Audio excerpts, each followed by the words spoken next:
রাজ্যের প্রশাসনিক পরিকাঠামো সুদৃঢ় করার লক্ষ্যে স্বচ্ছতা ও মেধাকে প্রাধান্য দিয়ে নিয়মিত প্রশাসনিক পদে নিয়োগ করছে রাজ্য সরকার। রাজধানীর মুক্তধারা হলে ত্রিপুরা লোকসেবা আয়োগ কর্তৃক পরিচালিত এবছর নির্বাচনী পরীক্ষায় উত্তীর্ণ 40 জন TCS-GR ও TPS-GR আধিকারিকদের হাতে নিয়োগপত্র তুলে দিলেন মুখ্যমন্ত্রী ডক্টর মানিক সাহা।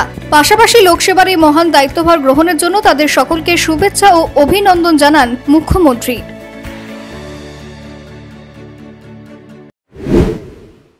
বিগত সময়ে আমি যখন মুখ্যমন্ত্রী হিসেবে আমি জয়েন করলাম, তখন আমি দেখলাম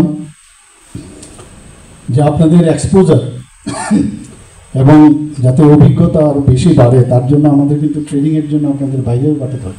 মাইসুরে খুব সময় অনেকেই গেছেন, এখন আপনাদের সিপার্টেও আপনাদের ট্রেনিং হবে। ট্রেনিংয়ে কিন্তু আসল জায়গা, যেখানে আমাদের ডাক্তারের সময় যেমন ইন্টার্নশিপ বা জুনিয়র যখন জুনিয়র রেসিডেন্সি আমরা করেছি বা সিনিয়র রেসিডেন্সি, তখনই আসল জানা। আর ওই সময় যদি আপনারা কাজ করেন তো ভালো হবে। আর you are nothing but the bridge between public and government. আপনাদের উপর ডিপেন্ড করবে। আমাদের গভর্নমেন্ট অফ ইন্ডিয়ার এতগুলো স্কিমের শেষ নেই। আমাদের ত্রিপুরা গভর্নমেন্টেরও স্কিম আছে, স্কিমগুলোর বিশদভাবে জানা। উপর ভাষা জেনে লাভ হয় না। আমি এখনও যখন পড়ি, আজকে একটা এডুকেশন ডিপার্টমেন্ট থেকে আজকে একটা স্কুলের ইনোভেশন আমরা করেছি সেখানে বিশ্রামগঞ্জে, খুব সুন্দর স্কুল, অডিটোরিয়াম। আমার সাথে আমাদের তেলেঙ্গানার রাজ্যপালও ছিলেন, শ্রী জিষ্ণুদেব বর্মা মহোদয়।